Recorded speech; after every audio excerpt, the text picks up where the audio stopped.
বাংলাদেশের কোন মুসলমানের ঘরে ইসরায়েলি ন্যূনতম কোন প্রোডাক্ট ব্যবহার করা চলবে না। হারাম হারাম হারাম হয়ে যাবে। মুসলমানের পণ্য আছে।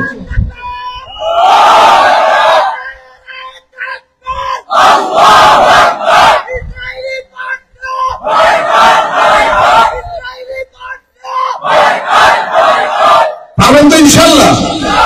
এতে এক গেল। আরেকটা আমাদের পার্শ্ববর্তী দেশ আছে, ওরাও কিন্তু সুযোগ বুঝে আমাদেরকে ফিলিস্তিনের মতো অবস্থা করতে দ্বিধা করবে না। আমাদের পার্শ্ববর্তী দেশ যারা আমাদের পাশে বন্ধুত্বর দেশে থেকে আমাদের দেশে আবার গাজা সেন করে, ওদের পণ্য আমাদের বয়কট করা ইমানের দাবি, সময়ের দাবি। যারা মুসলমানদের রক্ত নিয়ে হোলি খেলে তাদের কোন পণ্য মুসলমান গায়ে রাখবে না, জামা গায়ে দিয়ে পড়বে না, জুতা থাকলে পড়বে না। প্রত্যেকটা ইসরায়েলি পণ্য আগুনে পুড়িয়ে দেওয়া দরকার, ছুঁয়ে ফেলে দেওয়া দরকার। ঠিক কিনা বলেন? এটা ইমানের দাবি। এই দাবিটা এতটুকু সীমাবদ্ধ, আমরা একটুকুই করতে পারবো, এর বেশি পারবো না। আমরা বর্ডার যদি খোলা থাকতো, আমরা বর্ডার খুলে চলে যেতাম জিহাদের বর্ডারে, আল্লাহর কসম চলে যেতাম জিহাদের বর্ডারে, যদি খালি বর্ডার খোলা থাকতো। কিন্তু বর্ডার খোলা না, বন্ধ। ফিলিস্তিনে যাওয়ার কোন সুযোগ নেই, ইসরায়েলেও যাওয়ার কোন সুযোগ নেই যে সবগুলো মেরে আসো, কোন সুযোগ নেই। কিন্তু আমরা এখান থেকে দোয়া করতে পারবো। আর তারা যেই আমাদের মাথায় কাঁঠাল রেখে কোষগুলো তুলে তুলে খায়, ওই কোষ তুলে খাওয়ার হাত বন্ধ করে দিতে পারবো। এটা আমাদের সামর্থ্য আছে। সেই ক্ষেত্রে আমার এলাকার কোন দোকানে খালি যদি ইউনিলিভার কোম্পানি, ইসরায়েলি কোন কোম্পানি ঢুকে কোক আর পেপসি নিয়ে ওখানে আলাতুল পিরানো শুরু করবে, এছাড়া কোন রাস্তা নেই। কোন প্রকার পণ্য ঢুকবে না। মুসলমানদের পণ্য যেগুলো খুঁজে খুঁজে বের করেন, দেশীয় পণ্য ব্যবহার করেন, দেশপ্রেম বাড়ান। আমরা আসল রাজাকারদেরকে বিদায় করেছি আলহামদুলিল্লাহ। নতুন বাংলাদেশে যারা বিদায় হয়েছে ওরা ছিল আসল রাজাকার, কিন্তু এতদিন তারাই মুক্তিযোদ্ধার এসেছিল। ঠিক না? রাজাকার গুলো বিদায় হয়েছে, এখন যারা দেশে আছে এরাই এদেশের মূলত দেশপ্রেমিক। সুতরাং দেশপ্রেমিক যদি হয়ে থাকেন, ইসরায়েলি মহব্বত বাদ দিয়ে এখন থেকে নিজেদের পণ্য কিনা শুরু করে। যা হয়েছে হয়েছে, এতদিন আমরা তো তাদের পণ্য ছাড়া বাঁচতে পারিনি, এরকমই মনে করেছি, কিন্তু না, বাঁচা যাবে। আপনি চেষ্টা করেন, যত পণ্য তাদের আছে ঠিক ততগুলো পণ্য আমাদেরও আছে, খালি নিয়োগ করা বাকি। আমরা নিয়োগ করলেই হয়। এরপর আবার আমেরিকা ওরা শুল্ক বসাইছে প্রত্যেকটা পণ্য নাকি 75% দেখছেন? এটা নিয়েই তো কতদিন ধরে কথা চলতেছে। মানে আমরা তাদের থেকে জিনিস কিনবো, আবার ট্যাক্স বেশি দিয়ে তারপরে নিব। কি দরকার ভাই? আমাদের দেশে কি কোন জিনিসের কমতি আছে? দরকার নাই, বাদ দিলাম। যারা রক্ত চোষা লাল চামড়া কুত্তাদেরকে মদত দিয়ে বেড়ায়, তাদের কোন পণ্য আমাদের যেন ঘরে না থাকে, এগুলোই মানে। কিন্তু তাদেরকে বয়কট করতে যে তাদের পণ্য চুরি করে নিজের পায়ে দিয়ে বা, এরাই হলো স্বার্থান্বেষী। এদের কারণেই আমাদের এই বিশাল বড় প্ল্যাটফর্ম গুলো ধ্বংস হয়ে যায়। আমরা একটা মিশনে নামি, এই মিশন গুলো ধ্বংস করার জন্য এই সমস্ত কিছু চোর বাটপার নাই, আমাদের মিশন ধ্বংস হয়ে যায়। এজন্য ইসলামিক জ্ঞান না থাকলে প্রতিবাদের ভাষা কেমন হওয়া চাই এটাও মানুষ জানে না, প্রশ্ন কেমন হওয়া চাই এটাও জানে না, চলাচল কেমন হওয়া চাই এটাও জানে না। এজন্য ভাই, জানার কোন মানুষের সবচেয়ে বড় শত্রু হইল তার মূর্খতা। একটা মানুষের সবচেয়ে বড় শত্রু অজ্ঞতা, মূর্খতা। সে ওই শত্রুকে ঘায়াল করে না, কিন্তু যে তাকে ভুল ধরা দেয় তাকে ঘায়াল করতে চায়। মূলত যে ভুল ধরায় দিল সে বন্ধু, কিন্তু আমরা ভুল ধরায় দিলে আরো চেপি, কিরে ও আমার ভুল ধরলো, অথচ ভুলটা কেন ধরলো ওই দিকে যদি নজর দিত তাহলে অজ্ঞতা থাকতো না, জ্ঞান বাড়তো, শত্রুও বাড়তো না, বন্ধু বাড়তো। আপনারা বড়ুয়ার মানুষ, আপনারা এই এলাকার আশেপাশে কারি ইব্রাহিম সাহেব রহমতুল্লাহ আলাইহি সহ এই এদিকে আপনাদের অনেক বুজুর্গানের দিনদের এলাকা, মাদ্রাসা, বড়ুয়া মাদ্রাসা পাশে আপনাদের আলহামদুলিল্লাহ ইসলামী মূল্যবোধ এবং জ্ঞান অনেক যথেষ্ট আছে, খালি প্র্যাকটিসটা করা বাকি। আমরা এখানে যারা বসছি আমরা মাহফিল সবাই শুনি, প্র্যাকটিসটা করা বাকি। প্র্যাকটিস যদি শুরু করি ইনশাআল্লাহ আমরা প্রত্যেকে এক একজন মুজাহিদ হয়ে যাবো ইনশাআল্লাহ। আল্লাহ পাক আমাদেরকে বড় মুজাহিদ হিসেবে কবুল করুন। আমরা এই মাহফিল থেকে এতগুলো মানুষ এখান থেকে আমার চেয়ে সবাই আমলের দিক থেকে এগিয়ে, এলেমের দিক থেকে তো আলহামদুলিল্লাহ একটা বহুত এগিয়ে। আমি আপনাদের এই সবাইকে নিয়ে একটা দোয়া করি, আল্লাহ ইসরায়েলের লাল কুত্তাদেরকে তুমি সাইজ করে দাও, জোরে বলেন আমিন। ইনশাআল্লাহ ইসলামের বিজয় একদিন না একদিন আমাদের কপালে আসবে। ওই লাল কুত্তা বাহিনীরা ইনশাআল্লাহ পালানোর জায়গা পাবে না। রাসূল বলে গিয়েছেন কিয়ামতের আগে মার যখন তারা খাবে, গাছ পর্যন্ত বলে দিবে যে আমার পিছনে একটা ইহুদি আছে, এটা হত্যা করো। সেদিন বেশি দূরে নয়, ইনশাআল্লাহ সেদিন সামনে আসবে।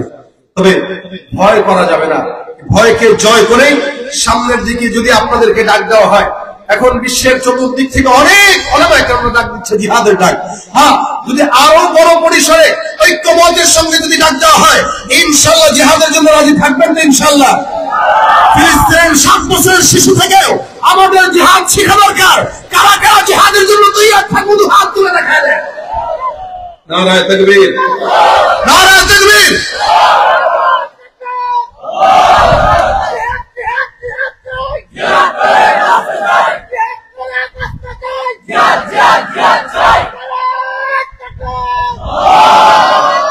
কে আছিস মরতে রাজি, হতে গাজী ময়দানেতে ফের, ছেদের তাক করা সব বুলেট কামার ওই যে জ্বালিবে। কে আছিস মরতে রাজি, হতে গাজী ময়দানেতে ফের, ছেদের তাক করা সব বুলেট কামার ওই যে জ্বালিবে। কে আছিস হাসি মুখে বড় করে নিতে শাহাদাত, কে আছিস হাসি মুখে বড় করে নিতে শাহাদাত। পেরিয়ে রক্ত ভেজা পথ এদেশে আসবে হুকুমত, পেরিয়ে রক্ত ভেজা পথ এদেশে আসবে খেলাফত। এ পথের মাঝেতে আছে গোজারি জাতির ভবিষ্যৎ, এ পথের মাঝেতে আছে গোজারি জাতির ভবিষ্যৎ। পেরিয়ে রক্ত ভেজা পথ, ঠিক না? ওই রে ঘুম পাড়ানি গান তোরা গাইস না রে, আর গানেতে আসতে হবে বারুদের হুঙ্কার। ওরে কেউ ঘুম পাড়ানি গান তোরা গাইস না রে, আর গানেতে আসতে হবে বারুদের হুঙ্কার। বজ্র কণ্ঠ দিয়ে করতে হবে ওদের কুকুরকার, বজ্র কণ্ঠ দিয়েই করতে হবে ওদের কুকুরকার। এড়িয়ে রক্ত ভেজা পথ এদেশে আসবে খেলাফত, এড়িয়ে রক্ত ভেজা পথ এদেশে আসবে হুকুমত। এ পথের মাঝেতে আছে গোজারি জাতির ভবিষ্যৎ, এ পথের মাঝেতে আছে গোজারি জাতির ভবিষ্যৎ। এড়িয়ে রক্ত ভেজা পথ, রাজি আছি ইনশাআল্লাহ? এই রক্তের উপরে আল্লাহ পাক ইসলামের বিজয় দান করুন, বলেন আমিন। তার আগে আমরা আমাদের ঈমানকে পরিপক্ত করব। ইসলামের 5টি ভিত্তির 1 নম্বর ভিত্তি কি? ঈমান। বুনিয়াল ইসলামু আলা 5 শাহাদাতি আল্লা ইলাহা ইল্লাল্লাহ ওয়া আন্না মুহাম্মাদুর রাসূলুল্লাহ। আল্লাহ পাকের হাবিব বলেন ইসলামের মৌলিক ভিত্তি 5টি, এর ভিতরে 1 নম্বর লা ইলাহা ইল্লাল্লাহ মুহাম্মাদুর রাসূলুল্লাহ, এটার স্বীকারোক্তি দেওয়া। 2 নম্বর ইকামাতিস সালাহ।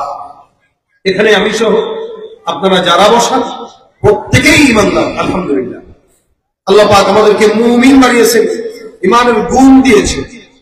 আমরা আল্লাহকে না দেখে বিশ্বাস করি, আল্লাযীনা ইউমিনুনা বিল গায়ব, অদৃশ্যের প্রতি বিশ্বাস রাখার নাম কি? ঈমান।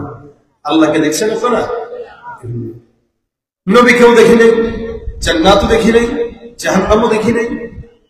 আলহামদুলিল্লাহ আমরা ঈমানদার, কারণ না দেখে বিশ্বাস করেছি।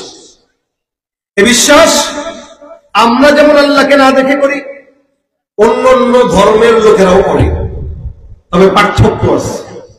আমরাও মুমিন দাবি করি, আল্লাহকে বিশ্বাস করি, ইহুদি নাসারারাও আল্লাহকে বিশ্বাস করে, কিন্তু পার্থক্য আছে। কি পার্থক্য? আল্লাহ পাক বলেন ওয়াকালাতিল ইয়াহুদু উযাইর ইবনুল্লাহ ওয়াকালাতিন নাসারা আল মাসীহ ইবনুল্লাহ। ইহুদিরা আল্লাহকে মানে, নাসারারাও আল্লাহকে মানে, তবে পার্থক্য কোন জায়গায়? ইহুদিরা বলে হযরত উযাইর হলো আল্লাহ পাকের সন্তান। জোরে বলেন নাউযুবিল্লাহ। আল্লাহ পাকের সন্তান আছে, কিন্তু তারা উযাইরকে আল্লাহর সন্তান বানায়। ওয়াকালাতিন নাসারা আল মাসীহ ইবনুল্লাহ। নাসারা বলে মাসীহ অর্থাৎ ঈসা, ঈসা মাসীহ। এরা বলে ঈসা হলো আল্লাহর সন্তান। আর আল্লাহ পাক বলেন কুল হুয়াল্লাহু আহাদ আল্লাহুস সামাদ লাম ইয়ালিদ লাম ইউলাদ। আল্লাহ এমন একজন যে কারো থেকে জন্ম নেয় না, কাউকে জন্ম, এইটার উপরে বিশ্বাস করি আমরা। আমরা এই কথা বিশ্বাস করি লা ইলাহা ইল্লাল্লাহ, যে আল্লাহ ছাড়া কেউ নেই, না কাউকে জন্ম দেয় না কারো থেকে জন্ম নেয়, তিনি হলেন কে? তাহলে আমাদের বিশ্বাস আর তাদের বিশ্বাসের পার্থক্য। তারা আল্লাহকেও মানে আবার গাছের পূজাও করে, আল্লাহকেও মানে সূর্যের পূজাও করে, আল্লাহকেও মানে চন্দ্রের পূজাও করে, আল্লাহকেও মানে আবার মূর্তির পূজাও করে। আফারাআইতুমুল লাতা ওয়াল উজ্জা ওয়া মানাতাস সালিসাতাল উখরা। তাদের অনেক খোদা, আর আমাদের খোদা একটা। এই জন্য তাদের ঈমান আর আমাদের ঈমানের পার্থক্য এই জায়গায়। আল্লাহ রাসূল বলেন, এই ঈমান আনার পরে তোমাদের সর্বপ্রথম যে দায়িত্ব, ওটাই হলো আকিমিস সালাহ, নামাজ প্রতিষ্ঠা করা। দেখেন আল্লাহ পাক কোরআনে শত জায়গায় প্রায় নামাজের আদেশ দিয়েছেন, কথা বলেছেন। কোন জায়গাতে নামাজ আদায়ের জন্য বলেন নাই, প্রতিষ্ঠার জন্য বলেছেন। আদায় এক জিনিস, প্রতিষ্ঠা আরেক জিনিস।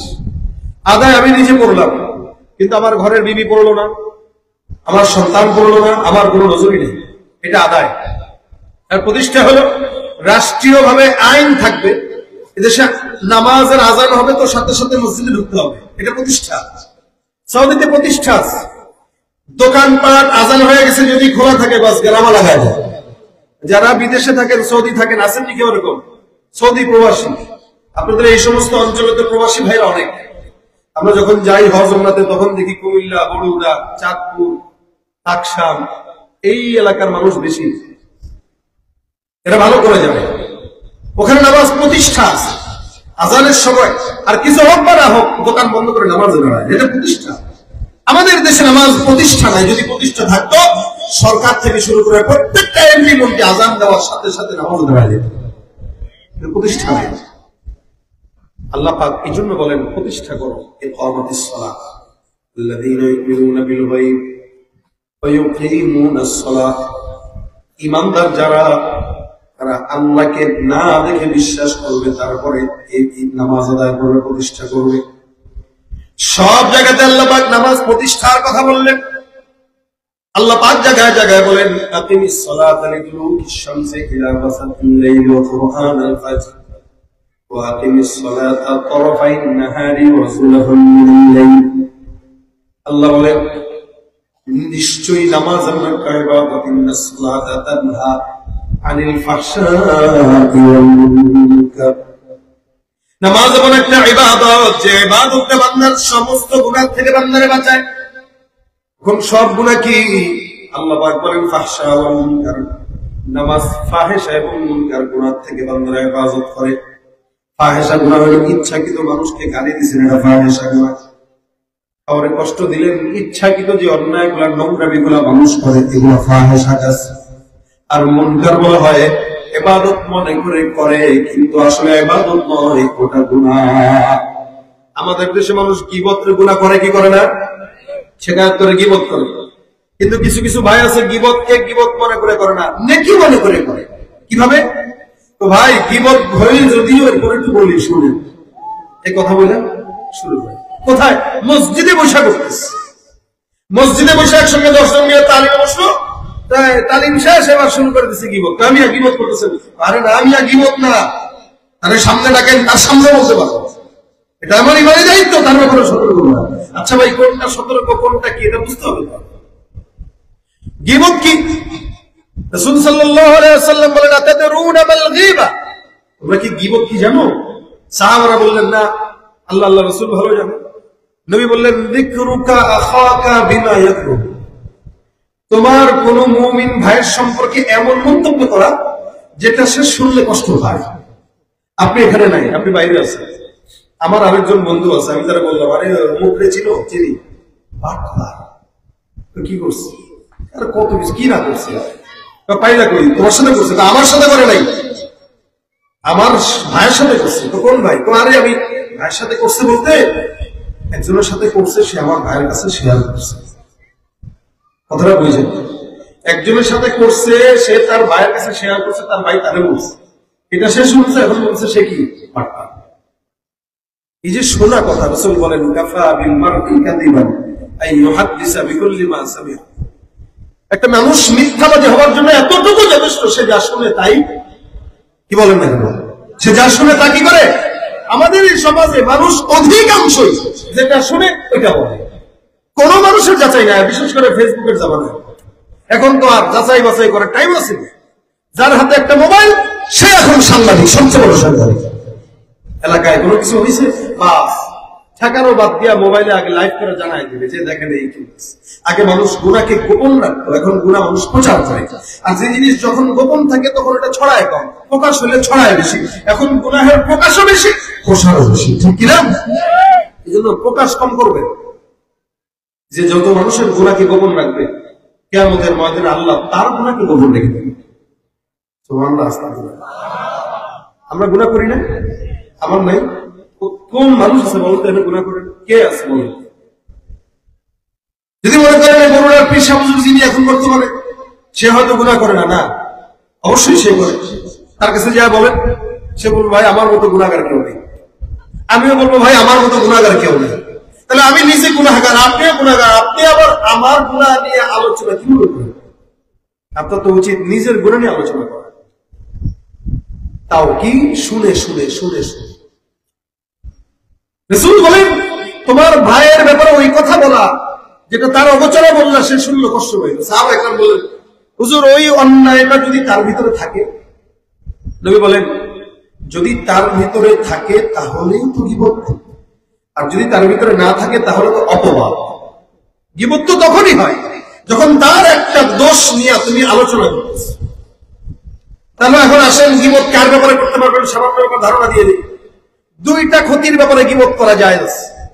এক নম্বরে সামাজিক ক্ষতি, যার মাধ্যমে হয়, খুব বুঝেন, সমাজের ক্ষতি মানে এই ছেলেটা আমি জানি এই এলাকায় ইয়াবা পাচার করে। এলাকা আসেনি কিছু, সব জায়গায় কম বেশ কিতাবের উলি আছে, আল্লাহর উলি না, শয়তানের উলি। এলাকায় গাঁজা সাপ্লাই দেয়, ট্যাবলেট সাপ্লাই দেয়, মানুষকে খালি ধরে ধরে সিগারেট ধরায় দেয়। এই লোকটার ব্যাপারে মানুষের কাছে সতর্ক করা ইমানের দাবি। তার ব্যাপারে যদি বলেন ভাই এ কিন্তু গাঁজা খোর, গাঁজা সাপ্লাই দেয়, সাবধান থাকেন, জায়েজ। এক নম্বরে সামাজিক ক্ষতি, যার মাধ্যমে সামাজিক ক্ষতি হয় তার ব্যাপারে সতর্ক করা কি কথা কয় না, জায়েজ না, বরং ইমানের দাবি। দুই নম্বরে ইমানের ক্ষতি, একটা হলো সামাজিক ক্ষতি। সামাজিক ক্ষতি যখন হয় তখন রাষ্ট্রেরও ক্ষতি হয়। আর দুই নম্বরে ইমানের ক্ষতি, অর্থাৎ কিছু লোক আছে ধরে ধরে আপনারা মাজারে নিয়ে যাবে সেজদা দেওয়ার জন্য, এবং এই সেজদা দেওয়াটাকে ইবাদত করে করে। এই মাজারে নিয়ে যায় সেজদা দেওয়া, এটা ভাই এটা সেজদা না, এটা তাজিমি সেজদা। আপনারা ভুল বুঝাইতেছে, এটা কিন্তু সে ইবাদত মনে করে করতেছে। দেখেন এই ইমানের ক্ষতি যার ব্যাপারে হইল, যে আপনাকে ইসলামের ভুল ব্যাখ্যা দিয়া ক্ষতিগ্রস্ত করলো, এই লোকের ব্যাপারে সতর্ক করাও ইমানের দাবি, জায়েজ। শুধু জায়েজ না, এটা ইমানের দাবি। তার মানে দুই ব্যক্তির ব্যাপারে গীবত করা জায়েজ। এক নম্বর যার মাধ্যমে সমাজের ক্ষতি হয়, দুই নম্বর যার মাধ্যমে ইমানের ক্ষতি হয়। এর বাহিরে কারো ব্যাপারে কোনো কিছু বলার আগে তার কাছে যায় বলবেন যে ভাই আপনার এই এই দোষগুলো আমার কাছে ভালো লাগে নাই, আপনি এগুলো শুধরান। এই আদেশটা দিচ্ছেন কে? কে দিচ্ছেন বলেন না? আপনি বলবেন এখন কেমনে সহযোগী, কেমনে সতর্ক করবো? আল্লাহ পাক বলেন ইন্নামাল মুমিনুনা ইখওয়া ফাআসলিহু বাইনা আখাওয়াইকুম ওয়াত্তাকুল্লাহ। প্রত্যেকটা মুসলমান মুমিন এরা ভাই। কোন মুমিন মুমিনের যখন ভুল চোখে পড়বে, মুমিনের কাজ হলো ভাইয়ের কাছে যাবে, যে বলবো ভাই আপনার এই কাজটা আমার কাছে ভালো লাগে নাই, আল্লাহর রাস্তায় আপনি এই কাজটাকে শুধরান। আপনার এটার জন্য সমাজ ক্ষতিগ্রস্ত হচ্ছে, মানুষ ক্ষতিগ্রস্ত হচ্ছে। আপনারা ওয়ার্নিং দিলে আপনি যদি না শুধরান তখন কিন্তু আমি ব্যবস্থা নেব। এটা হইল মাধ্যম, এটা হইল ইসলামের সূরা। ফাআসলিহু বাইনা আখাওয়াইকুম, তোমাদের ভাইদের মাঝখানে তোমরা সুন্দর করে সমাধান করে দাও। আর এই সমাধান করতে যায় কি অবলম্বন করো? ইত্তাকুল্লাহ। ফাআসলিহু বাইনা আখাওয়াইকুম ওয়াত্তাকুল্লাহ। আল্লাহ বলেন এইটা করতে যায় তাকওয়া অর্জন করো, অর্থাৎ আল্লাহর ভয় রেখো। মানে যতটুকুর হকদার সে ততটুকুই করবে, বেশি করবে। অর্থাৎ এই লোকটা এতটুকু প্রাপ্য ছিল, এতটুকুই করবা। যেমন সমাজে এখন ইদানিং দেখা যাচ্ছে একটা চোর সন্দেহে কেউ ধরা খাইছে, ওরে মেরে নগদে হত্যা করে ফেলছে। এটা উচিত না, এইটার হকদার সে ছিল না। সুতরাং এই মুহূর্তে তাকে কি করা দরকার? সে যদি চুরি করে এটা আগে তথ্য বের করেন, ডকুমেন্ট আনেন। যদি প্রকাশ হয়ে যায় তাহলে ইসলামী আইন যদি আপনার এলাকায় থাকে, আইন অনুযায়ী আপনি তার হাত কেটে দেবেন, এটাই ইসলামী বিধান। কিন্তু আপনি ধৈর্যই আন্দাজে তারা মেরে ফেললেন, এটা ইসলামী বিধান না। অবশ্যই প্রত্যেকটা জিনিসের একটা সৌন্দর্য আছে। এই সৌন্দর্য যতক্ষণ রাখবেন ততক্ষণ সমাজ সুন্দর, ইসলাম সুন্দর, মানুষ সুন্দর। আর যখন ইসলামের যে ভাবধারা ওইটা পরিপূর্ণ না বুঝবে, তখনই মানুষ দাঙ্গা হাঙ্গামায় লিপ্ত হয়। এ মূল্য সেও জানলো না কেন বললাম, যে মারলো সেও জানলো না কেন। এই জন্য রাসূল সাল্লাল্লাহু আলাইহি ওয়াসাল্লাম বলেন, আল কাতিল ওয়াল মাকতুল কিলাহুমা ফিন্নার। নবী বলেন শেষ জামানায় হালত এরকম হবে যে মারবে যে মরবে উভয় জাহান্নামী। সাহাবা একরাম ডাক দিয়া বললেন, ইয়া রাসূলুল্লাহ, যে মারবে সে না জাহান্নামী হইতে পারে, যে মরবে সে জাহান্নামী কেন হবে? নবী ডাক দিয়া কয়, যে মরবে আর যে মারবে উভয় জাহান্নামী হওয়ার কারণ এটাই যে যে মরতে গেছিল সে তার শক্তি না থাকার কারণে মরছে। কিন্তু যখন মারামারি লাগছে তখন তারও খেয়াল ছিল যে আমি তোরে মারবো, এই জন্য সেও কিন্তু 10টা ঘুষি দিছিল, কিন্তু ঘুষি 10টার পরে সামলাইতে পারে না, এবার 20টা খাই ফেলছে তো মরে গেছে। এই যে উভয়ের ভিতরে মারামারির যে একটা প্রতিযোগিতা, এই নোংরা প্রতিযোগিতার কারণে যে মরছে সেও জাহান্নামী, যে মেরেছে সেও জাহান্নামী। এ কারণে কোন জায়গায় মারামারি লাগতে দেখলেই চিল্লাম যায় না আমাদের দেশের মানুষ। এটা নোংরা একটা মন মানসিকতা, নোংরা মন মানসিকতা। এর চেয়ে নোংরা মন মানসিকতা হতে পারবে। একসাথে দেখলো 10 জন মার মার মার বাস, আরে ভাই আপনি থামান, যে ভাই কি হয়েছে, সমাধান করে দেন। যাক, আমার কথা ওদিকে না, আমার কথা এটাই যে কারো ব্যাপারে যদি কোনো তথ্য আপনার কাছে থাকে ওটা যাচাই বাছাই করবেন। ফাতাবাইয়ানু, আল্লাহ পাক বলেছেন, যখন তোমাদের কাছে কোনো ফাসিক ফুজ্জার কারো ব্যাপারে কথাই আসবে তোমরা ওটাকে যাচাই বাছাই করো। এটা আমার নির্দেশ, এছাড়া গীবত করেন না। আল্লাহ পাক বলেন, নামাজ যদি কারো ঠিক থাকে, ইচ্ছাকৃত অনিচ্ছাকৃত এই টাইপের সব গুনাহ থেকে আল্লাহ ওই বান্দাকে হেফাজত করবে। সুবহানাল্লাহ। এখন দেখেন আল্লাহ বলতেছেন নামাজ বান্দাকে হেফাজত রাখে। ইন্নাস সালাতা তানহা আনিল ফাহশাই ওয়াল মুনকার, নামাজ বান্দাকে যাবতীয় গুনাহ থেকে বাঁচায়। কিন্তু আমরা সমাজের মধ্যে দেখি নামাজটা শেষ করে মসজিদ থেকে বের হতে দেরি হয় নাই, বিশাল বড় সিগারেট ধরে ধরে টানা শুরু করে দেয়, নামাজও পড়ে। এমন বান্দা আছে সুদের টাকা দিয়ে ব্যবসা লাগায়, নামাজ পড়ে 5 ওয়াক্ত মসজিদে যায়, নামাজ 24 ঘন্টা তার জন্য বরাদ্দ, সামনে চেয়ার বরাদ্দ রাখে, চেয়ার ছাড়া তার নামাজ সহি হয় না, এরকম একটা হাল। এমন কোনদিন নেই যেদিন ফজর থেকে এশা পর্যন্ত নামাজ আদায় করে না, কিন্তু তার চুল থেকে পা পর্যন্ত সব কিছু হারামের টাকা। এ মুসলমান, আল্লাহ পাক রব্বুল আলামিন কয় নামাজ বান্দাকে সকল প্রকার গুনাহ থেকে বাঁচায়, কিন্তু সেই বান্দা নামাজও করে গুনাহ করে। বুঝতে হবে ওই বান্দার নামাজ আসল নামাজ নয়, ওগুলো সব হলো ভণ্ডামি আর লোক দেখানো নামাজ। যার কারণে আমরা অতীতগুলোতে দেখেছি আমাদের দেশের মানুষরা আসলে অধিকাংশ মুসলমান যারা দাবি করে, নামাজি দাবি করে, এগুলো সব হলো লোক দেখানো নামাজি। এগুলোর নামাজ আল্লাহ কাছ পর্যন্ত পৌঁছানো দূরের কথা, মসজিদেই এগুলোর নামাজ ঠিক মতো পৌঁছায় না। যার কারণে একদিকে নামাজ আদায় করে, আরেকদিকে এমন কোন গুনাহ নাই যেগুলো করে না। আমাদের দেশের মানুষ নামাজ আদায় করে লোক দেখানোর জন্য, ভোট পাওয়ার জন্য, সারা বছর কোন নামাজের খবর নাই। নির্বাচন যখন চলে আসে দেখবেন মসজিদে মসজিদে হুজুরদের কাছে দোয়া নিতে যায়, আসলে দোয়া নিতে যায় না, মানুষের কাছে ভণ্ডামির মুখোশ দেখাইতে যায় যে আমিও নামাজ আদায় করি। মনে রাখবেন, যে ব্যক্তি ভোট পাওয়ার জন্য নামাজ আদায় করে, ধান্দার জন্য নামাজ আদায় করে, ওটা আসল নামাজি নয়, ওটা ভণ্ড। এর আগে দেখেন আমাদের দেশের নামাজিরা আপনাদের মতো আমাদের মতো লোকদেরকে বলদ পায় খালি বুঝাই গেছে 80 রাকাত তাহাজ্জুদের নামাজ পড়ে। 80 রাকাত তাহাজ্জুদের নামাজ পড়লে জনগণের টাকা চুরি করে কেমনে খেয়েছে, কি করা হবে? আপনারা এই দলের লোক থাকতে পারেন, তাই বলে চুপ থাকবেন? ওই দলের লোকরাও তো অনেকটাই সাপোর্ট করে না, তাই না? আরে বাংলাদেশে তো এই দল দুইটাই, এই 53 বছর ধরে আমরা দুইটা দলই দেখে আসতেছি, একবারে আগামীতে আমরা আর এদেরকে আমরা দেখতে চাই না। সরল ভাষায় কথাটা বলে দিলাম, কারণ এই 53 বছর পর্যন্ত সরকারের ক্ষমতার পালাবদল দেখেছি, শান্তি দেখি নাই, চুরি আর বাটপারি দেখেছি। সুতরাং ইসলামের দেশ যতক্ষণ না হবে শান্তি আশা করা যাবে না।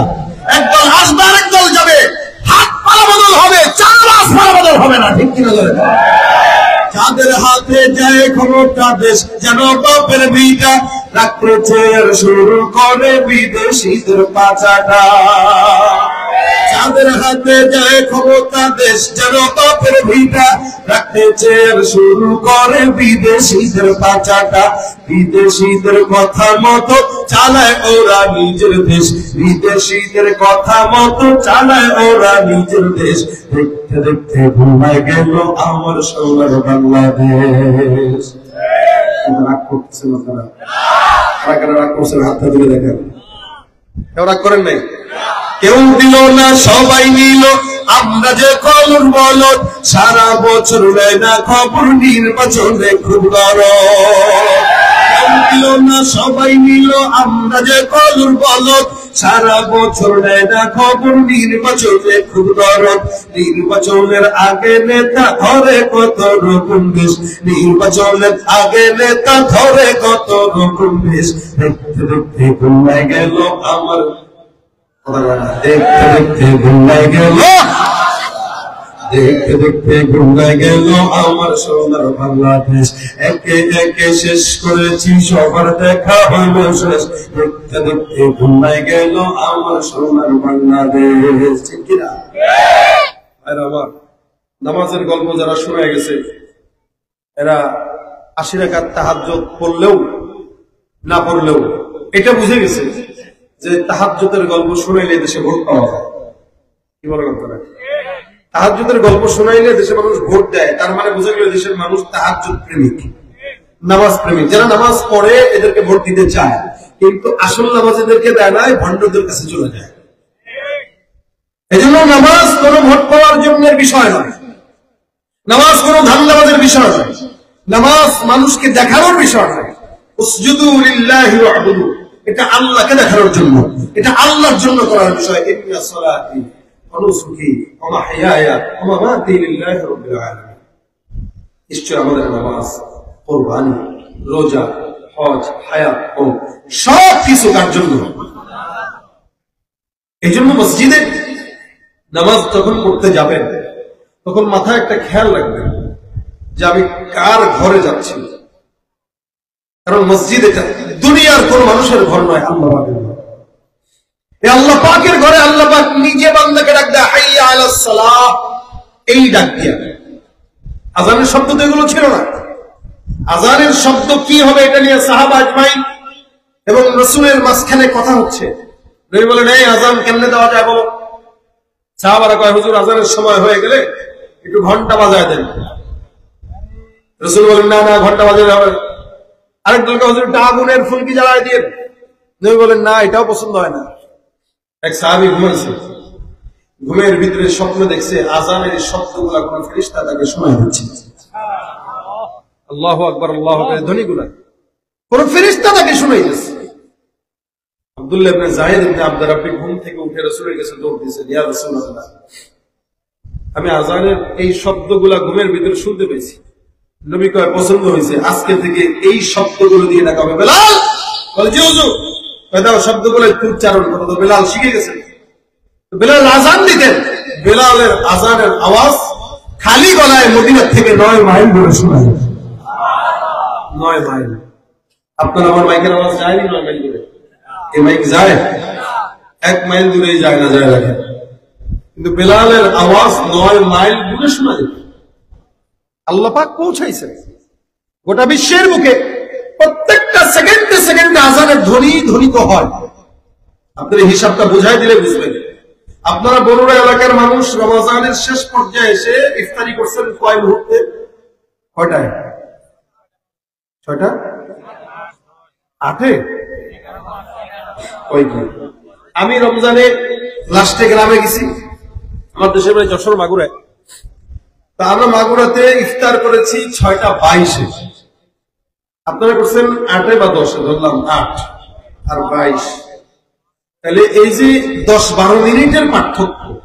আচ্ছা, এখান থেকে আবার কুমিল্লা শহরে গেলে দেখবেন একটু চেঞ্জ হয়েছে, আবার কুমিল্লা থেকে ফেনীতে যান একটু চেঞ্জ হয়েছে। মানে আমি দূরত্বটা বুঝাইলাম। তার মানে কেউ 6টায় করছে, কেউ 6:01-এ করছে, কেউ 2-এ করছে, কেউ 3-এ করছে, কেউ 4-এ করছে, 5-এ করছে, 6-এ করছে, 7-এ করছে। এভাবে প্রত্যেকটা পৃথিবীর জায়গায় জায়গায় সেকেন্ডে সেকেন্ডে চেঞ্জ হয়েছে, ঠিক না? তার মানে প্রত্যেকটা সেকেন্ডেই আল্লাহু আকবারের ধ্বনি প্রকাশিত হয়েছে।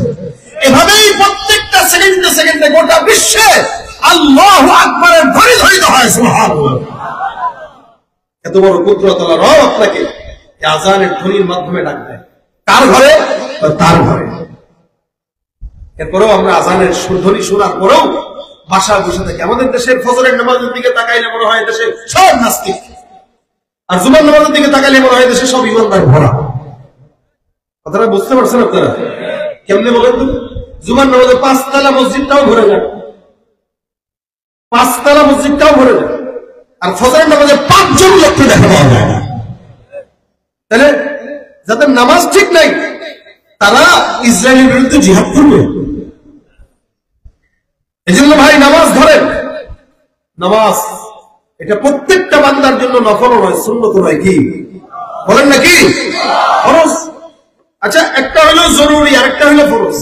আমি এই যে জামাটা পরেছি এটা জরুরি, এটা যদি আমি না পরি, গেঞ্জি পরি, শুধু এখানে অনেক ভাই গেঞ্জি পরে আসছে, কেউ কি খারাপ মনে করতেছে? না, কেউ লুঙ্গি পরে আসছে, কেউ শার্ট পরে আসছে, এটা জরুরি। কেউ গেঞ্জিও পড়তে পারে, কেউ শার্টও পড়তে পারে, কেউ পাঞ্জাবিও পড়তে পারে, জরুরি বিষয়। قد أنزلنا عليكم لباس يواري سوآتكم وريشا ولباس التقوى ذلك خير। সর্বোচ্চ তাকওয়ার পোশাকটা ইমানদাররা করে, এর বাইরে তো সবাই পোশাক পরে। এটা আমাদের জন্য জরুরি। এই যে জামা গেঞ্জি এগুলো আমরা যা পরি জরুরি, এটা হইলেও চলে, না হইলেও। এই যে বেশি গরম পড়তেছে, খালি গায়ে থাকেন না বাসা বাড়িতে, কোনো সমস্যা? আচ্ছা, একটু ল্যাংটা দেখেন তো, কি বলেন? আপনাদের যদি জামা না থাকে চলে, মানুষ কিছু বলবে না যে গরমে বেটা একদম খালি গায়ে হয়ে বসে রয়েছে, এতটুকুই বলবে যে দেখো গরমের ঠেলায় গেঞ্জি টেঞ্জি খুলে বসে রয়েছে, কি গরমটাই না পড়ছে। তার মানে গরমের ব্যাপারে আফসোস করবে, আপনি খালি গায়ে হিসেবে ব্যাপারে আফসোস করবেন না, কারণ এটা গরমের ঠেলা আপনি করছেন। কিন্তু আপনি গরমে গেঞ্জি খুললেও লুঙ্গি তো খুলবেন না। সর্বোচ্চ লুঙ্গি পর্যন্ত অনেক উঠায় রাখে, কিন্তু ওপরটুক উঠায় না। কেন বলে? এটা জরুরি, এটা ফরজ। এটা যার থাকে না সে কি বলেন না? পাগল। তার মানে যার লুঙ্গির ঠিক নাই সে পাগল, কথাটা এটাই। যার ফরজের ঠিক নেই সে কি? পাগল। জরুরি বিষয় হইলেও চলে, না হইলেও চলে, ফরজ বিষয় না হইলে পাগল বলা হয়। দুনিয়ার ভিতরে যদি হালত এটা হয়, ঠিক তেমনি ভাবে ইসলামের আদালতেও যেই ব্যক্তি ব্যবসা বাণিজ্য নিয়ে টানাটানি করে, জরুরতের বিষয় নিয়ে 24 ঘন্টা করে থাকে, কিন্তু ফরজ নামাজের ব্যাপারে যে গাফেল, ওই ব্যক্তিও আল্লাহর আদালতে পাগল ছাড়া অন্য কোনো কিছু নয়। যার নামাজ নাই, নবী বলেন ইমানদার আর কাফেরের মধ্যে পার্থক্য হলো নামাজ। যে ইমানদার সে নামাজ পড়ে, আর যে কাফের সে নামাজ তরক করে। এই জন্য আল্লাহ পাক বলেন প্রত্যেকটা ইমানদার বান্দা, মুমিন বান্দা তোমরা নামাজ প্রতিষ্ঠা করো। রাসূল সাল্লাল্লাহু আলাইহি ওয়াসাল্লাম নামাজ পড়তেন, আমরাও পড়ি। নবী একদিন নামাজের ভিতরে কি যেন মুখ বারবার সামনে আগায়, এমনি এমনি সামনে আগায়, ধরতে যায় আবার নেয়। সাহাবায়ে কেরাম ডাক দিয়ে বলেন নামাজের পরে, ইয়া রাসূলুল্লাহ, আপনি নামাজের ভিতরে জবান একবার সামনে নেন, পিছনে নেন, কারণ কি? রাসূল সাল্লাল্লাহু আলাইহি ওয়াসাল্লাম বলেন, তোমরা কেমনে দেখছো? বিতাহরিকিল লিহিয়া, দাড়ি মোবারক নড়ছে চড়ছে, এরকম করে কি কি জানি করতে গেছেন, আমরা বুঝতে পারছি। সাহাবারা রাসূলের দিকে তাকাইতেন, এটা তাদের ইবাদত ছিল, কারণ তারা লক্ষ্য করতেন নবী কেমনে নামাজ পড়েন। রাসূল সাল্লাল্লাহু আলাইহি ওয়াসাল্লাম জবাব দিতেছেন যে শোনো, আমি যখন নামাজে দাঁড়ালাম তো আল্লাহ পাক জান্নাতের নিয়ামত আঙ্গুরের থোকা আমার চোখের সামনে তুলে দিয়েছেন। এটা ছিল রাসূলের নামাজ। আর আমরা নামাজের ভিতরে দাঁড়ায় মসজিদের সামনে ক্যালেন্ডার কয়টা সব পড়া শেষ করে চলতে পারবো, কি ঠিক না? আলহামদুলিল্লাহ রাব্বিল আলামিন রহমানির রহিম মালিক ইয়াউমিদ্দিন। বাইতুল আমান জামে মসজিদের নামাজের সময়সূচি, ফজরের জামাতটা কয়টা? ও 5:40। আচ্ছা, ঠিক আছে। আবার ও মোবাইল ফোন বন্ধ রাখুন, মোবাইলটা খোলা না চালু, মোবাইলের দিকে এক নামাজের ভিতরে 14 দিকে এদিকে নামাজ পড়ে 150 টাকার জুতা সামনে রাখছে, এই জুতার দিকে 24 ভাগ টাকা জুতার দিকে। এগুলো আমাদের নামাজ। বাবা ছেলেরা মসজিদে নিয়ে গেছে, এখন সামনে একজন গেছে সেজদা এ দিছে পোষা, আর নামাজের ভিতরে তো মারতে পারে না, কি করবে? দেখছেন আপনারা এগুলা? ভাই অনেক দেখি আমরা। একজন খালি একটু দূরে দাঁড়াইলেই হচ্ছে, বাস টান দিয়ে এবার নিজের কাছে নিয়ে আসে, মানে যত কিচ্ছা কাহিনী সব নামাজের ভিতরে। তার নামাজ কিভাবে হয়? এই জন্যই আল্লাহ বলেন ফাওয়াইলুল লিল মুসাল্লিন আল্লাযীনা হুম আন সালাতিহিম সাহুন আল্লাযীনা হুম ইউরাউন।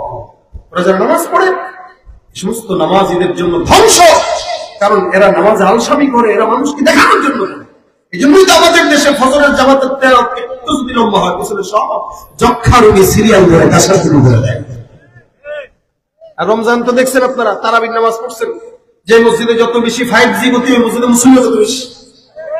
আমাদের এলাকার হাফেজ বাপরে বাপ, ও তেলাওয়াত না তুফান তুফান।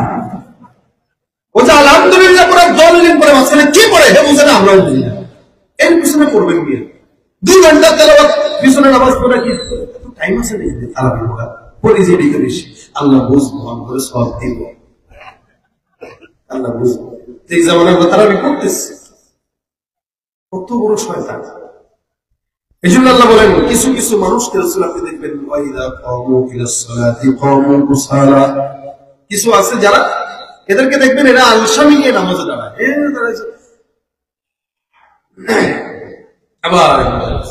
আবার মশা করতেছে।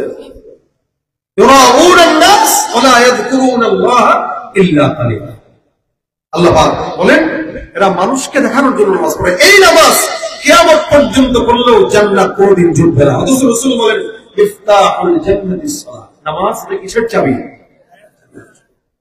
সব চাবি দিয়ে সব তালা খুলে না। আপনি আপনার দোকানে নির্দিষ্ট তালা লাগাইছেন, নির্দিষ্ট চাবিও কিন্তু আছে। আপনি নির্দিষ্ট চাবি না নিয়ে উল্টা পাল্টা চাবি নিয়ে সারাদিন কোথাইলেও তালা খুলবে না। ঠিক তেমনি ভাবে জান্নাতের তালা খোলার জন্য জান্নাতের যে তালার নির্দিষ্ট চাবি আছে নামাজ, ওইটাই নেওয়া লাগবে। আপনি রাজনীতির জন্য নামাজ পড়ছেন, ওই নামাজ দিয়ে জান্নাতের তালা খুলবেন, ভুতাবেন না আমরা চাবি তো জমা। এই জন্য নামাজ কিভাবে পড়বেন? কদ আফলাহাল মুমিনুন আল্লাযীনা হুম ফী সালাতিহিম খাশিউন। মুমিন যারা তারা তাদের নামাজের মধ্যে আল্লাহকে ভয় করে চলে, নামাজ যারা আল্লাহর জন্য আদায় করে। নবী করিম সাল্লাল্লাহু আলাইহি ওয়াসাল্লাম বলেন নামাজ যখন পড়বা বা কোনো ইবাদত যখন তোমরা করবা, কেমনে করবা? আল্লাহর হাবিব সাল্লাল্লাহু আলাইহি ওয়াসাল্লাম বলেন আনতা কুদাল্লাহা কান্নাকা তারাহু ফা ইন লাম তাকুন তারাহু ফা ইন্নাহু ইয়ারাক। ইবাদত এমন ভাবে করবা যেন তুমি তোমার মাওলারে দেখো, আর যদি তোমার ইবাদত এমন না হয়, এমন ভাবে ইবাদত করো যেন তোমার মাওলাই তোমারে দেখে। নামাজে দাঁড়াবো, কে দেখবে? এই জন্য নামাজে আমাদের অনেক বুজুর্গানে দিনদেরকে আমরা দেখেছি যারা নামাজে দাঁড়ানোর সময় একটু আতর মারতেন, পরিচ্ছন্ন হয়ে যেতেন। কেন? মালিকের সামনে দাঁড়াবে। এই জন্য ভাইরা আমার, নামাজ পড়ার সাথে যাদের সম্পর্ক থাকে, মসজিদের সাথে যাদের আত্মার সম্পর্ক, আল্লাহ পাকের রাসূল হাবিব হাদিসে বলেন এই সমস্ত মসজিদ প্রেমিক, নামাজ প্রেমিক মানুষদেরকে আল্লাহ পাক কিয়ামতের ময়দানে কঠিন যেদিন থাকবে সূর্য মাথার উপরে, ওই দিন আল্লাহ পাকের আরশের নিচে আল্লাহ ছায়া দান করবেন। কলবুহু মুআল্লাকুন বিল মাসাজিদ, যাদের অন্তর ফজরের পর থেকে নিয়ে এসা পর্যন্ত মসজিদের দিকেই পড়বে, আল্লাহ পাক এদেরকে ধরবেন, ধরে ধরে যান আল্লাহ পাকের আরশের নিচে বসায় দিবেন। এই জন্য এটা পড়ার সময়, বুড়া বয়সে নামাজ পড়ার টাইম না, জওয়ান বয়সে নামাজ পড়ার টাইম। বুড়া বয়সে আর কত করবে, সেজদা দিতে যাবেন মাজায় ব্যথা করবে, উঠতে যাবেন কোমরে ব্যথা করবে, কত ঝামেলা। আর যৌবন বয়সে এক ওযু দিয়ে 3 ওয়াক্ত নামাজ পড়া যায়, আর বুড়া বয়সে একবার ওযু করতে গেলে 3 বার ওযু ভেঙে যায়। এই সব ঢিলা, পেটে চাপ লাগে, শেষ নেই। এই জন্য বুড়া বয়সের চেয়ে যৌবন বয়সের ইবাদতের দাম আল্লাহ পাকের কাছে বেশি। এখানে যে সমস্ত যুবকরা আসছেন, প্রত্যেকটা যুবক আজকে থেকে নিয়ত করেন যে কোনো সময় আমাদের জিহাদের ডাক চলে আসতে পারে ফিলিস্তিনিদের জন্য পক্ষে। গোটা বিশ্বে মুসলমানরা নির্যাতিত, নিজে যদি নামাজে ধরতে না পারলাম, ইমানের পথেই চলতে না পারলাম, তাহলে ওই ময়দানে লড়াই করে রক্ত দেওয়া, অনেক কঠিন কাজ। এই জন্য ভাইয়ের আমার, ইমানকে এখনই মজবুত করা দরকার। 5 ওয়াক্ত নামাজ আমি কেন, প্রত্যেকটা মানুষ নিয়ত করেন, সবগুলো মানুষ 5 ওয়াক্ত নামাজ আমরা অন্তত জামাতের সঙ্গে আদায় করবো ইনশাআল্লাহ। এটা জান্নাতের চাবি, এটা বান্দার গুনাহ থেকে বান্দাকে হেফাজত করে। প্রত্যেকটা মানুষ যদি নামাজের ব্যাপারে যত্নবান হয়, যেদিন মানুষের জুমার নামাজের সংখ্যা আর ফজরের নামাজের সংখ্যায় একরকম হবে, আল্লাহ পাক তখন মুসলমানদেরকে বিজয় দান করবেন ইনশাআল্লাহ। কিন্তু ফজরে 5 জন আর জুমায় 500-5000, এটার কোনো দাম নেই। এই জন্য আল্লাহ পাক আমাদের সকলকে 5 ওয়াক্ত নামাজি হিসেবে কবুল করেন। আমি বিশেষ করে যুবক যারা আসছেন, ভাই এখন যদি মারা যান আল্লাহর কাছে কি বলবেন? যে আল্লাহ আমি এশাটা পড়তে পারিনি, এটা বলবেন? আপনার মা বলবে, আরে আল্লাহ আমার ছেলেটা যে এই সময় মারা যাবে কে জানতো, ও তো এসব পড়ে নেই। না, এই জন্যই এই নিয়ত করে 5 ওয়াক্ত নামাজ পড়বেন যে আমি আমার জীবনের শেষ নামাজটা পড়ছি, আল্লাহ তুমি আমার এই নামাজটা ওসিলা মাফ করে দিও। প্রত্যেকটা ভাই যারা যুবক আছেন সবাই একটা নিয়ত করে নামাজ পড়বেন যে আমার জীবনের সর্বশেষ নামাজ এটা, আল্লাহ তুমি আমার মাফ করে। কারা কারা আছে নিয়ত করবো আজকে থেকে ইনশাআল্লাহ নামাজ 5 ওয়াক্ত পড়বো ইনশাআল্লাহ? নিয়ত করেন, নিয়তে বলবো আল্লাহ তৌফিক দান করে বলেন আমিন। এই যে নিয়ত করছেন, মানুষ যখন নিয়ত করে কোন নেক কাজের, আল্লাহ রাসূল বলেন কাতাবাল্লাহু লাহু হাসানাতান কামিলা, আল্লাহ পাক পরিপূর্ণ আমলনামায় সওয়াব থেকে দান করে দেন। আল্লাহ পাক যেন আমাদের সকলকে 5 ওয়াক্ত নামাজি বানায় দেন, জোরে বলেন আমিন। আজকের এই মজমা মসজিদের উদ্যোগে এবং যুবকদের উদ্যোগে, এই জন্য আপনাদের কাছে এই যুবক ভাইদের তরফ থেকে সাময়িক একটু কিছু সহযোগিতায় মাহফিল কমিটি ভাই আপনাদের কাছ থেকে চায়, যাতে করে এই কমিটিদের এই নেক কাজে আপনাদের 5টা টাকাও যেন অন্তত থাকে। এই জন্য ছাত্ররা বা এলাকার কিছু ভাইরা আপনাদের সামনে চলে যাবে রুমাল নিয়ে, আপনাদের যতটুকু সামর্থ্য হয় 500, 1000, 200, 300, 100, যার যতটুকু সামর্থ্য হয় আপনারা তাদেরকে দিবেন ইনশাআল্লাহ। এছাড়াও যদি কেউ চান মাহফিলের জন্য আমি 1000 টাকা দিব, 500 টাকা দিব, এরকম যদি কেউ থাকেন একটু বলেন যে আমি এই দিনের কাজে এই মাহফিলের জন্য আমি 500 টাকা দান করবো, 1000 টাকা দান করবো, এরকম কেউ থাকলে একটু 2টা মিনিটে 5টা মিনিটে একটু হাতটা উঠান, ইনশাআল্লাহ আল্লাহ পাক বরকত দান করবে। ঈদ পরবর্তী আপনার এই জায়গায় এত সুন্দর একটি আয়োজন যারা উপহার দিয়েছে, আল্লাহ পাক যেন সকলের দানকে কবুল করে না, যাদের ফয়সালা করে দেয়। এই জন্য কেউ থাকলে একটু হাতটা উঠাবেন যে আমরা মাহফিলের জন্য 1000, 2000, 500 করে দিতে চাই। একটু নামটা দেখি তো কে আছেন ভাই? এবং মাশাআল্লাহ, কি নাম ভাই? সাহেব আলী ভাই 2000 টাকা দিবেন, নিয়ত করছেন। আল্লাহ পাক সাহেব আলীকে কবুল করুন বলেন আমিন। দোজাহানের সাহেব বানায় দেখ, আল্লাহ পাক সমস্ত বিপদ আপদ থেকে হেফাজত করুন বলেন আমিন। আর কি আছেন? 2000, 1000, 3000 করে দিবেন। আলী মোহাম্মদ হোসেন 5000 টাকা আল্লাহ কবুল করুন। কারি দেহওয়াতুল হানিফ মিয়াজি 1000 টাকা আল্লাহ কবুল করুন, জানে মালে বরকত দান করে। এই তো 3000, 5000, 8000 হয়ে গেছে। মিজান সাহেব 10,000 টাকা আল্লাহ কবুল করুন বলেন আমিন। আপনারা আসলেই দুর্বল মানুষ, কথাও বলেন না, মারহাবাও দেন না। 10,000 টাকা একটা মানুষ দান করছে, আল্লাহ পাক সকল বিপদ থেকে এই ভাইকে হেফাজত করুন। একটু বলেন, এটা 18,000 টাকা হয়ে গেছে। এরকম দিলেই না সহজ হয়। মুসলিম মিয়া 500 টাকা আল্লাহ কবুল করুক, জানে মালে বরকত দান করুক। আর কে আছে? 18,500 হয়েছে। 1,500 টাকা কে দিবেন? 1,500 টাকা। 18,500 হয়েছে, 20,000 টাকা পূর্ণ করেন। 1,500 টাকা কে দিবেন? এই যে 10,000 মিজান মিয়া কে আছে না? মাঝে সাহেব ভাই 2,000 টাকা দিবেন। আর এই যে ভাই দেওয়াতলি হানিফ ভাই 1,000 টাকা। আর কারি সাহেব 5,000 টাকা, মিজান সাহেব 10,000 টাকা। বাস আর কে আছে?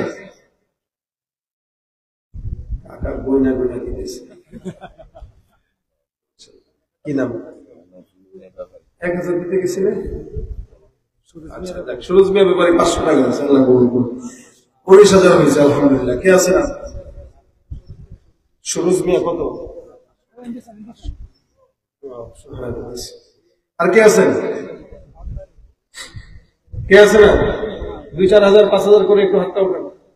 এই সমাজের সর্দার আব্দুল হাকিম সাহেব 4,000 টাকা দিবেন। 1,000 বাকি রাখছে কেন? 5,000 দিবেন। সর্দার সাহেব 5,000 টাকাই না? 4,000 কেন? আরে আল্লাহ বেজর পছন্দ করে, দেন 5,000। হুজুরের জবান থেকে পেয়েছে 5,000। 5,000 নিয়ে নিয়ে। আলহামদুলিল্লাহ সমাজের সর্দার